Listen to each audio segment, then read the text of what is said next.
got broken legs in the basement. People got reconstructive surgery because the walls hit them in the face.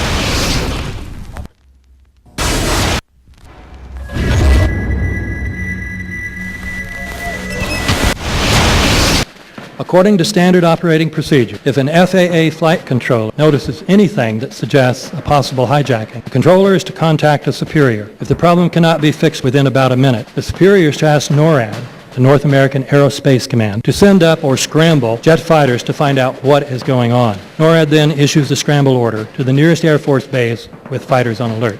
But although interceptions usually occur within 10 or so minutes, in this case, 80 or so minutes had elapsed before fighters were even airborne.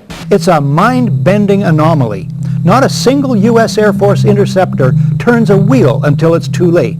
There are no jets at all. What if they were so confused and had been so deliberately confused that they couldn't respond?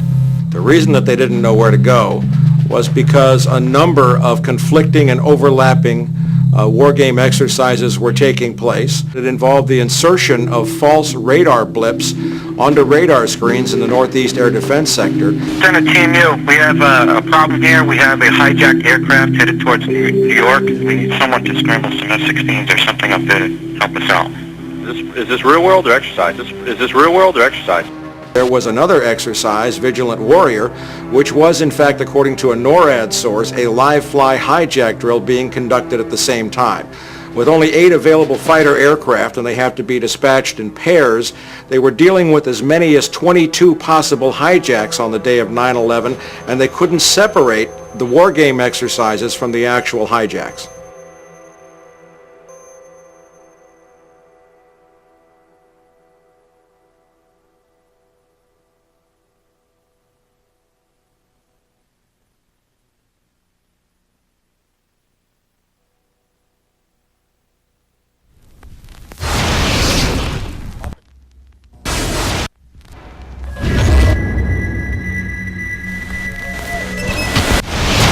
Page 172. The U.S. government has not been able to determine the origin of the money used for the 9/11 attacks. Ultimately, the question is of little practical significance. The American authorities have not managed to trace the source of the funding, and then the most amazingly disingenuous statement, ultimately, is it of little consequence. It is of massive consequence. Doesn't it matter who paid for 9/11? The collapse of Building 7 has been recognized as especially difficult to explain. The 9/11 Commission report implicitly admitted that it could not explain the collapse of this building by not even mentioning it. President, why are you and the Vice President insisting on appearing together before the 9/11 Commission? Because the 9/11 Commission wants to ask us questions. That's why we're meeting, and I look forward to meeting with them and answering their questions. Why you're appearing together rather than separately, which was their request? Because it's a good chance for both of us to answer questions that the 9/11 Commission is looking forward to asking us, and I'm looking forward to answering them. Let's see. Do you think they should be able to stand up and speak their own words? They should go under oath. They should be, yeah. In public.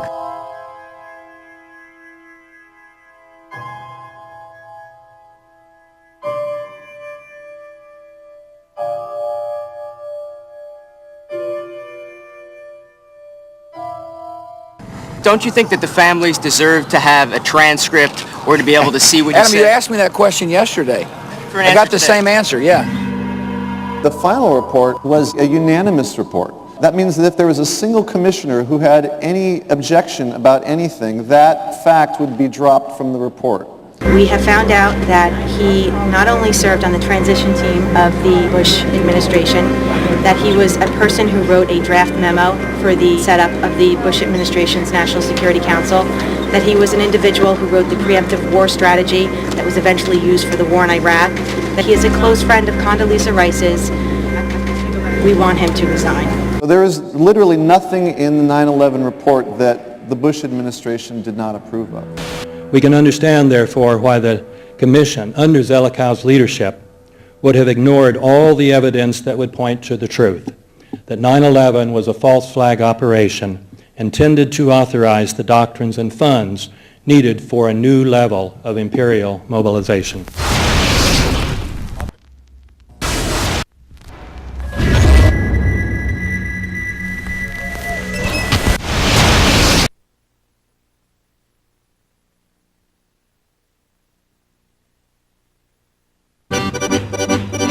with knives, armed with chemical, biological, nuclear weapons. Fanatics, terrorists, September 11th. September 11th, killers, September 11th, terrorists. Terrorists of Al-Qaeda, terrorists, nuclear weapons, terrorists. 9/11, terror, terrorist, evil. September 11th, September 11th. The terrorists, war and danger. September 11th, terrorism, global terrorism, terrorism, terrorists, terrorists, terrorists, terrorists, terrorists, the terror, terrorists, terrorist, terrorism. September 11th, global terrorism, terrorists, terrorism. September 11th, world terrorism, terrorism. September 11th, global terrorism. September the 11th, terror, weapons of mass destruction. September the 11th, September the 11th, terrorists, the evil terrorists, no. Terrorism. The words are hypnotically repeated. Terrorism, terrorist, terrorist threat, and of course, believed to be linked to Al-Qaeda. But it's the so-called war on terrorism that's in our faces practically 24/7 as the inescapable focus of our existence. One day, our grandchildren will look back on this time and ask, how was the war on terror won? The entire U.S. ruling class, ruling elite, comes to see terrorism as the preferred means, indeed the only means, to provide social cohesion, to provide an enemy image for the society to keep it together. According to neocon theory from Carl Schmitt, you have to have an enemy image in order to have a society. It's a very dangerous thing because now it means that the entire social order, the political parties, intellectual life, politics in general, all based on a monstrous myth.